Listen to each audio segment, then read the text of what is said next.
Start कर दिया track वैसे यहाँ से, एंड ये था स्टार्टिंग पॉइंट। काफ़ी टाइम बाद यहाँ पर पहुँचे, बहुत दूर से चल के आ रहे हैं। 6 से 7 किलोमीटर की वॉक लगी है। एक सबसे खतरनाक चीज़ बताता हूँ कि अभी हमको 11 किलोमीटर चलना है लाइक उस हाइट पे पहुँचने के लिए,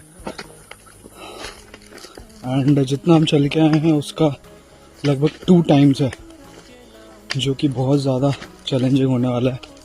लेट्स सी। लोग बोलते हैं 3 घंटे का सिर्फ ट्रैक है, आपको सिर्फ चलना है उस हाइट पे उस डेस्टिनेशन में पहुंचने के लिए।